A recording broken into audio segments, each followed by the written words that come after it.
Good morning बच्चों। पिछले video में हमने जाति का अर्थ एवं परिभाषाएं पढ़ा था।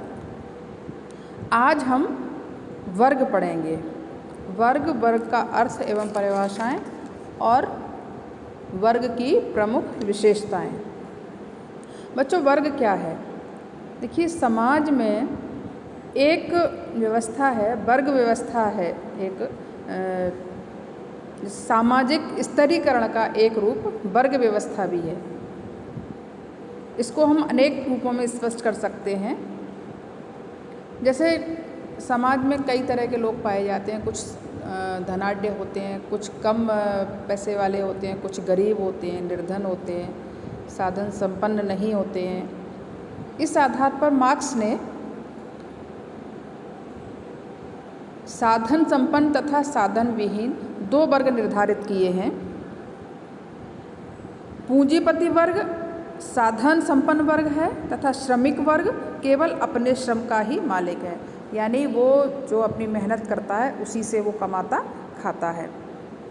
बेवर ने जीवन अवसर के आधार पर वर्ग का निर्धारण किया है। देखिए, आर्थिक बेवर के अनुसार समाज में जो असमानता है वह आर्थिक संबंधों पर आधारित हो सकती है।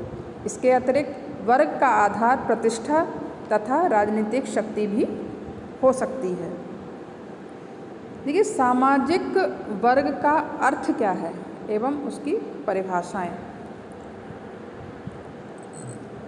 वर्ग का सामाजिक स्तरीकरण का एक मुख्य स्वरूप है जिसकी सदस्यता व्यक्ति को उसकी योग्यता व गुणों के आधार पर मिलती है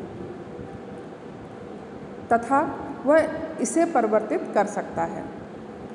भारत जैसे जैसे आर्थिक आधार पर सामाजिक स्तरों का निर्माण हो रहा है तथा चेतना में वृद्धि होती जा रही है, वैसे वैसे वर्ग व्यवस्था विकसित होने लगी है। देखिए, वह परिवर्तित इसलिए कर सकता है क्योंकि आज कोई व्यक्ति गरीब है, अगर वो मेहनत करके या वो संपन्न भी हो सकता है, किसी भी पेशे को अपना के अपने जीवन में उन्नति कर सकता है। जब एक ही सामाजिक स्थिति के व्यक्ति समान संस्कृति के बीच रहते हैं तो वे एक सामाजिक वर्ग का निर्माण करते हैं। सामाजिक वर्ग ऐसे व्यक्तियों का समूह है जिनकी सामाजिक स्थिति लगभग समान रहती है और एक वर्ग के सदस्य एक जैसी सुविधाओं का उपयोग करते हैं। इसमें देखिए कुछ नीचे डेफिनेशन दी हुई हैं। मैकाइवर पेज की है, ऑगमन एवं निमकाफ की है, क्यूबर की है। इनको आप देख लें, जो आप लर्न कर सकते हैं उनको पढ़ के लर्न कर लें। अब देखिए, सामाजिक वर्ग की प्रमुख विशेषताएं। विशेषताएं क्या है सामाजिक वर्ग की? निम्नलिखित विशेषताएं पाई जाती हैं। विभिन्न आधार। वर्ग के आधार तमाम हैं, जैसे धन है, शिक्षा है, आयु है, लिंग है। समाज में पूंजीपति वर्ग है, श्रमिक वर्ग है, शिक्षित वर्ग है, अशिक्षित वर्ग है। बहुत प्रकार के वर्ग समाज में पाए जाते हैं। ऊंच नीच की भावना। सामाजिक वर्गों के बीच में ऊंच नीच की भावना तथा पाई जाती है। पूंजी वर्ग के लोग अपने को श्रमिक वर्ग के व्यक्तियों की तुलना में अधिक उच्च स्थिति में समझते हैं, अपने को ऊंचा समझते हैं। वर्ग चेतना। एक वर्ग के व्यक्ति एक साथ मिलकर सामूहिक उत्सवों में भाग लेते हैं। उनके अपने तीज त्यौहार वो एक साथ इकट्ठे होकर मनाते हैं। मार्क्स ने वर्ग चेतना को सबसे महत्वपूर्ण विशेषता माना है। देखिए, मुक्त संगठन। वर्ग क्या है? एक मुक्त संगठन है। इसकी व्यक्ति अपनी योग्यता, कार्य क्षमता और परिश्रम के द्वारा इसमें अपना स्थान प्राप्त कर सकता है। ऊपर की स्थिति भी उसमें ग्रहण कर सकता है और न करने पर नीचे की स्थिति भी में रह सकता है। इसलिए यह मुक्त संगठन अपनी स्वेच्छा के अनुसार इसमें आ जाया सकता है। निर्धन व्यक्ति कभी भी धनवान हो सकता है और धनवान कभी भी निर्धन हो सकता है। परिवर्तनशीलता। वर्ग की प्रकृति कैसी है? ये परिवर्तन हो सकती है। उसके सदस्य अपनी इच्छा व योग्यता के कारण अपनी स्थिति को परिवर्तित कर सकते हैं। अंतर्वर्गीय विवाह। वर्ग में विवाह अपने वर्ग के अंदर ही किया जाता है मोस्टली, क्योंकि धनिक वर्ग जो है वो अपने बच्चों की शादी धनिक वर्ग में ही करेगा और निम्न वर्ग का व्यक्ति अपनी स्थिति के अकॉर्डिंग अपने वर्ग में वह शादी संपन्न करता है। लेकिन ऐसा नहीं है, आजकल ऐसा नहीं है, इससे भिन्न परिस्थितियाँ भी दिखाई देती हैं।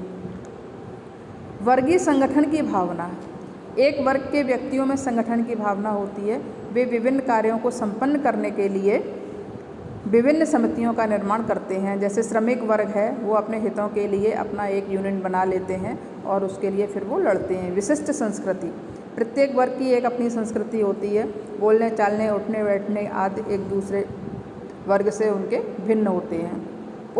उपवर्गों का अस्तित्व, वर्ग भी कई उपवर्गों में विभाजित होते हैं। जैसे धनिक वर्ग के लोग हैं तो वो कुछ उसमें लखपति होते हैं, कुछ करोड़पति होते हैं, कुछ उससे और अरबपति होते हैं, तो उनमें वो भी उपवर्गों में विभाजित रहता है। समाज द्वारा मान्यता प्राप्त, वर्ग को समाज से मान्यता प्राप्त रहती है क्योंकि स्थिति अन्य वर्गों से भिन्न होती है इसकी।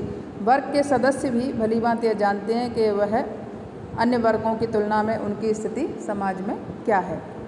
अब देखिए जाति तथा वर्ग में अंतर। जाति एवं जाति हम लोग पहले पढ़ चुके हैं। अब हम दोनों का उसमें से अंतर क्या है, स्थायित्व में अंतर। वर्ग की में जो सामाजिक बंधन है वो स्थायी नहीं होते क्योंकि कभी भी हम अप डाउन उनमें होता रहता है। लेकिन जाति क्या है, जाति अपेक्षाकृत स्थायी व स्थिर रहते हैं। जाति के जो बंधन है वो कैसे रहते हैं, स्थायी रहते हैं। वर्ग के बंधन स्थायी नहीं होते। सामाजिक दूरी में अंतर, सामाजिक दूरी में कमी पाई जाती है, जबकि जाति में अपने सदस्यों पर अन्य जातियों के सदस्यों के साथ खान पान रहन सहन इत्यादि में प्रतिबंध लगाती है। हमारा थर्ड पॉइंट है स्वतंत्रता की मात्रा में कमी। वर्ग में व्यक्ति को अधिक स्वतंत्रता रहती है, वह इसीलिए उसको क्या कहता है, खुली व्यवस्था। जब उसमें चाहे वो जा सकता है, जब इच्छा हो वहाँ से बाहर आ सकता है, ये उसके ऊपर अपने ऊपर डिपेंड करता है।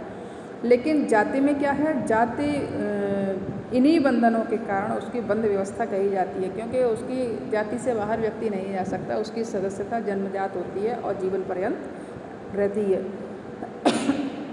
प्रकृति में अंतर, वर्ग क्या है, एक वर्ग में मुक्त संस्तरण होता है, जाति में बंध संस्तरण होता है, यानी जाति परिवर्तित नहीं होती है।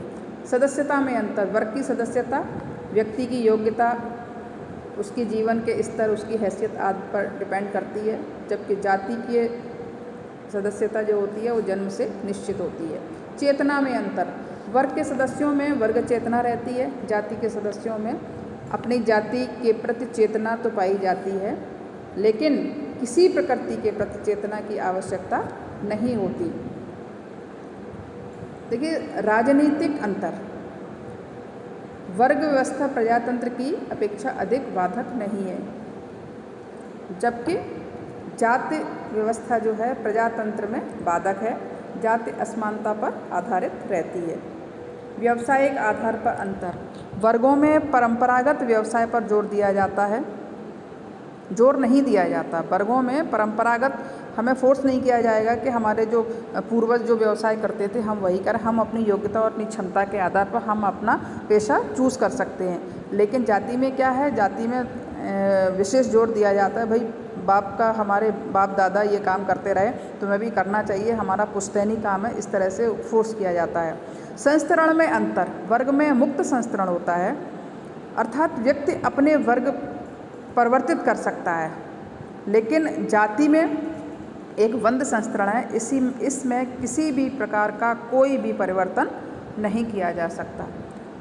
आज हमने पढ़ा सामाजिक वर्ग की विशेषताएं और जाति तथा वर्ग में अंतर। आज के लिए इतना ही। नेक्स्ट वीडियो में अगले टॉपिक के साथ फिर मिलते हैं।